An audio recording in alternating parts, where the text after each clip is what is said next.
Oiga, el movimiento Nueva República hizo una sugerencia, dio un consejo, oiga, y un sector de la población le ha caído, pero a cocorrón, ¿ah?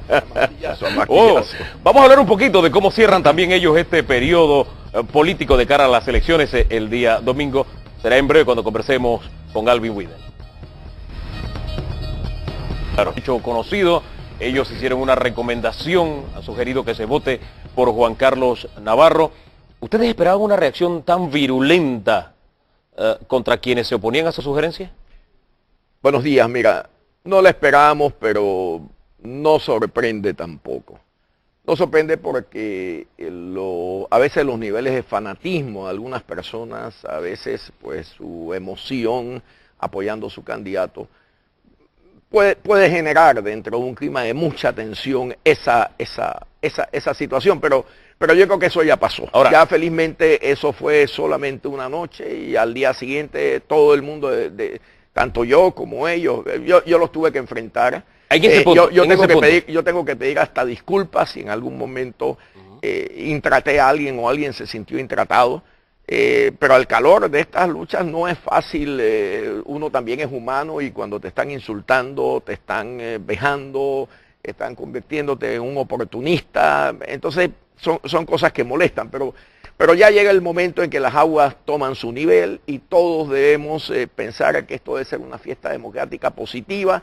Y vuelvo y te digo, reitero, si alguien se sintió ofendido por algún comentario mío, pido disculpas. Esto es al fragor de estos son daños colaterales que se generan cuando hay esta intensidad que se dio. Don Alvin, eso sí, nosotros los que lo conocemos lo hemos entrevistado, porque la relación que usted y yo tenemos es esa, de periodista a entrevistado. De 30 años. De hace buen rato.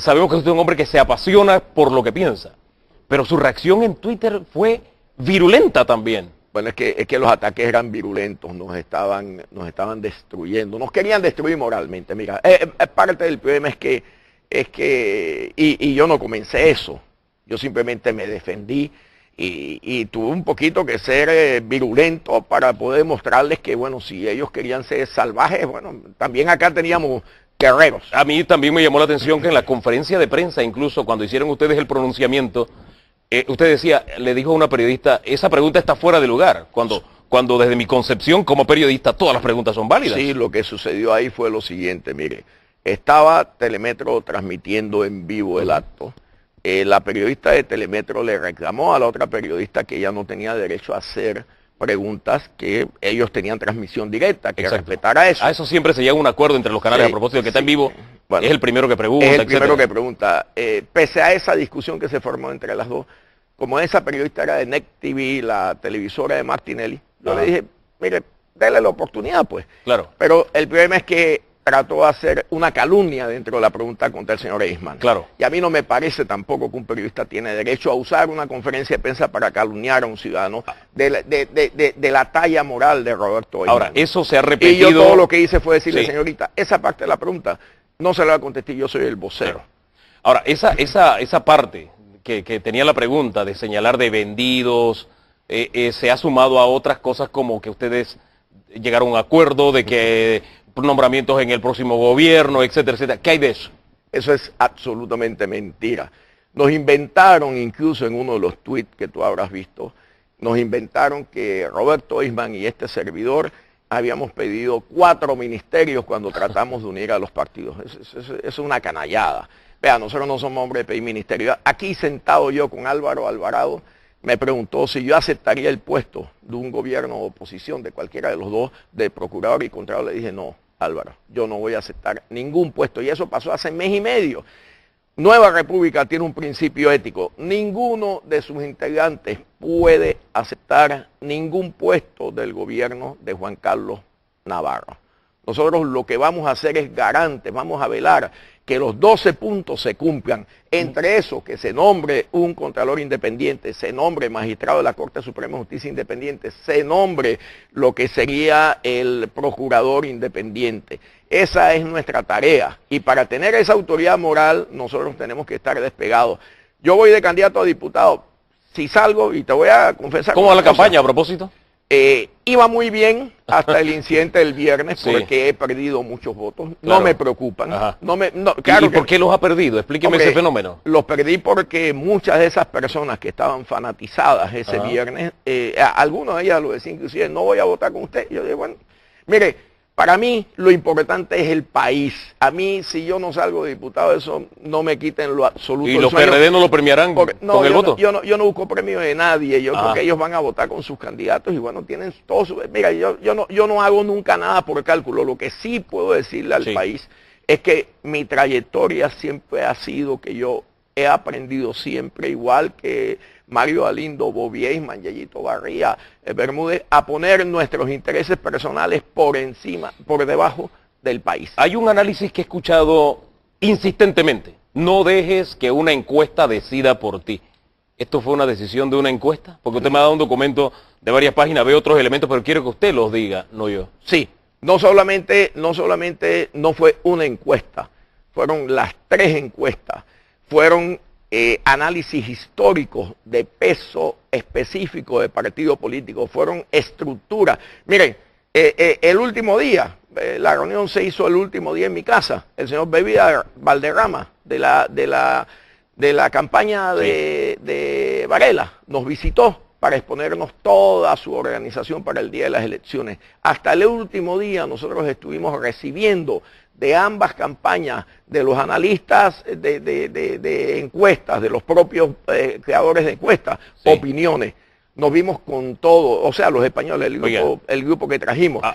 Ellos Sí. siempre nos manifestaban que era importante hacer un diagnóstico global. Mira, el voto oculto de los empleados públicos Sí. se tomó en consideración. O sea, no solo fue encuesta, fue estructura partido, los candidatos, Sí. la fuerza de los candidatos en cada circuito. O sea, se hizo un análisis muy profundo. Oiga, de este aspecto que estoy leyendo aquí, y este documento llega por primera vez a mis manos, se habla aquí de las condiciones del entorno, y aquí dice, un candidato objeto de acusaciones verosímiles, y abren paréntesis, que sean verdaderas o falsas no influye tanto como que sean verosímiles, salvo que la falsedad pueda demostrarse con la misma contundencia, continuidad y extensión con que la acusación fue desplegada, y cierro paréntesis, tendrá mayores dificultades para mantener su guión como candidato. Es decir, las acusaciones que había allá, o los señalamientos más bien, para ser más exacto, allá en el diario Las Américas, también fueron tomados en cuenta en esta decisión. No.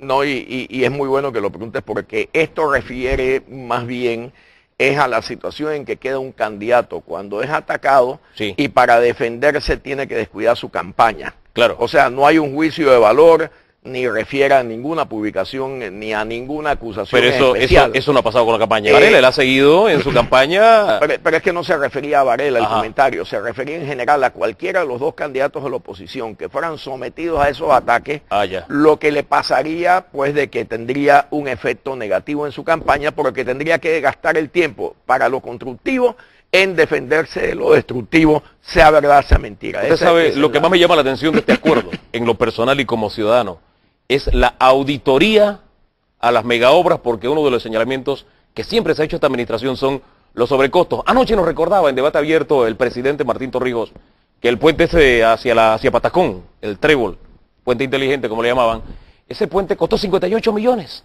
Y uno no tiene la tendencia enseguida a comparar. Oye, un puente como ese comparado con los otros, uno piensa enseguida en el precio. Mira, por eso ese aspecto de la auditoría me llama la atención. Lo más escandaloso, mira, el puente Centenario, yo fui contralor, Sí. y originalmente eran 92 millones, con la adendas muy necesarias, y eso se ha aprobado en el tiempo inclusive ese puente recibió premio internacional por haber sido construido Sí. en el menor tiempo y al menor costo. Y fíjate qué curioso, Sí. ese puente costó 113 millones. Y en cambio, la solución esa vial costaron 246 millones. O sea, no hay comparación. Mira el tamaño, la cantidad de acero que hay en el Centenario. O sea, no hay comparación. Yo quiero cerrar con una reflexión histórica en su caso. Yo respeto mucho las canas, yo tengo, pero usted tiene muchas más que yo. Y un par de años más que yo. Poquito. Sí, eso lo digo a favor suyo. ¿Usted recuerda alguna campaña donde no me refiero a candidato oficialista, sino que haya habido un candidato oficial como tenemos actualmente? Sí, Sí, recuerdo la campaña de 1968 en que David Zamudio era candidato y el presidente Robles se cedió como presidente de la República pese a las prohibiciones de la Constitución y el Código Electoral, apoyándolo. El presidente Robles fue sometido o se intentó someterlo a un proceso de destitución por vía de la Asamblea Legislativa, que trajo como consecuencia la ocupación de las fuerzas militares de aquel entonces a la Asamblea Legislativa. Sí lo hubo, o sea, hubo el juicio al presidente Robles que se iba a iniciar en la Asamblea cuando la fuerza, el ejército panameño interrumpió la Asamblea. Hace un rato yo mostraba un anuncio propagandístico del presidente de la República en su cuenta de Twitter, pero usando una obra del Estado. Una obra de todos los panameños, sí, en su gobierno, pero de todos los panameños, como el metro. Eso era lo que se hacía en aquella época también, así, las obras del Estado, usarlas a favor del candidato oficial, igual. Bueno, estaba igualmente prohibido, esa ha sido una norma que ha existido siempre, permanente, ¿no? Estaba prohibido, eso le causó a Robles el inicio de un proceso en la Asamblea para destituirlo, pero en el caso del presidente Martinelli, esto es apenas uno de los últimos ejemplos. Yo lo digo para poner más reciente, nada más. Se ha pasado toda la campaña haciéndolo. Ese teléfono que usa es un teléfono que lo paga el Estado. El tiempo de él, de presidente de la República, se le paga 24 horas al día.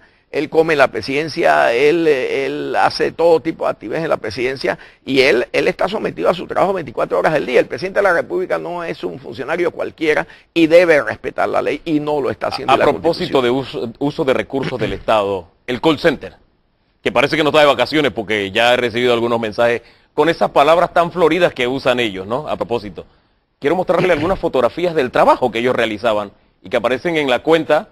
Ya, más adelante. Wow. Bueno, quería compartírselas. Más adelante lo vamos a compartir con otros invitados. Muchísimas gracias. Cerremos con una reflexión de cara al domingo del compromiso que tenemos como país. Bueno, yo me siento muy feliz, Hugo, de que nosotros pudimos, el movimiento Nueva República y el voto útil pudo ser un factor, un elemento para que los ciudadanos tuviesen la capacidad de emitir su opinión, su veredicto electoral sobre la base de una información, sobre la base de consecuencias de ese voto. Y yo siento que en la grave crisis institucional que tenemos, el que el ciudadano esté bien informado de las consecuencias de tomar un camino u otro camino emitiendo su voto es muy importante para salvar la República. Nos sentimos, y te voy a decir, nos sentimos muy contentos de ver que grandes sectores del país han tomado en consideración nuestras opiniones como el voto útil, dentro del voto útil, y que algunos han cambiado de opinión y los otros han definido su opinión. Eso me parece que era lo que tratamos de producir, que se diera el debate de que el voto no es simplemente el acto mecánico de meter un voto por mi corazón o por mi gusto o por una propaganda bonita que me ponen, sino que fuera un acto de reflexión, que fuera un acto dirigido a producir un resultado positivo. Claro. Y en eso estoy absolutamente. ¿No se arrepiente de lo que hizo usted? En lo absoluto, Hugo. Gracias. Estamos muy felices. Gracias, don Alvin, por haber estado acá. Yo cierro